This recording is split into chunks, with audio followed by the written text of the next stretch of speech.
say. Yeah, really good. It was amazing. I'm really happy. Okay, a couple of years ago, I was asked by the Wellcome Collection to do this event called Poetry in the Eye. It was one of those things, where they like to theme nights based on the idea that poetry is essentially dull. You know what I mean? So they got us all to write poems about vision. And so I started thinking about how, in a relationship, there are certain things that you are ill-advised to look at. And most of them fall into the category of people. So this is a poem called The Monogamy Optician. He held up laminated pictures of can-can dancers. He drew a dot on the wall and said, "Is it a fetus?" He said, "Hold your head back like you would at the hairdresser."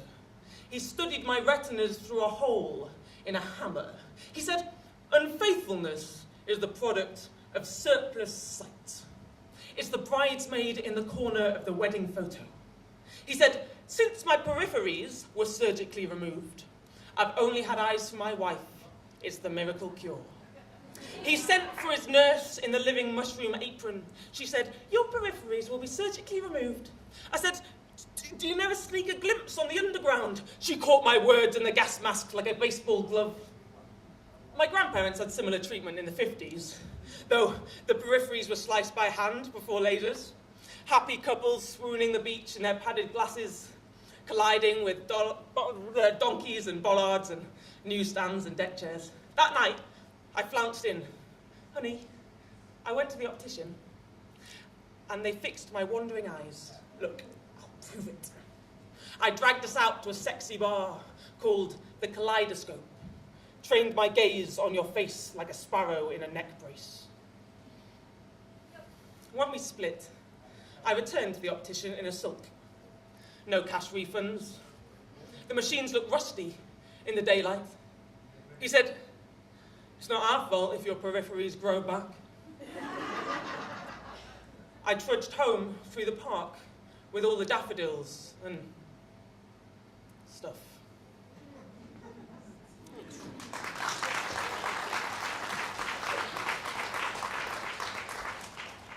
Thank you. Okay, I'm not strictly a Londoner. I moved to London when I was 15, and I don't say road or go anymore, but I still say Bath instead of Bath, and Path instead of Path, because they haven't got R's in them. Crazy. But I remember when I first got to London, it took me quite a while to acclimatise to the particular type of madness. This is a poem about London. It contains no facts, but it's all true. My sleepless one, I'm sending you green tea across the timelines. Drink for a well-being effect. I chiselled the last grain of soil from my mouth, been crashing a Dodgem around the M1. The newspapers are made of butter. Folk buttering their toast with stories of suicide bombers dying from paper cuts, death by eye contact. We're not allowed to look at each other now. The army supplied us with goggles.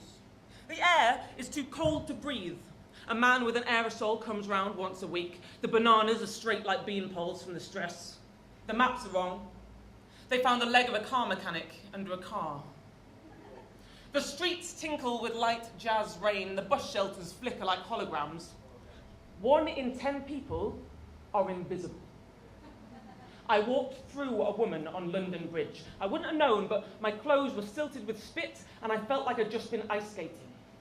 My best friend got pregnant 6 times in the last month, and already her kids have left school and built their own car parks in the heart of New York. The life expectancy of a fly is 1 second.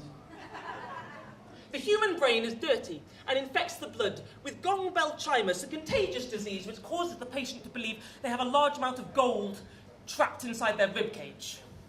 Rome could now be built in a day, using lasers, plasticine.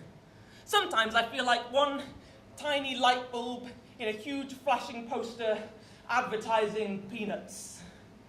I've been avoiding food with additives, government officials in dentist chairs wearing face packs and reading philosophy. Everyone is toned.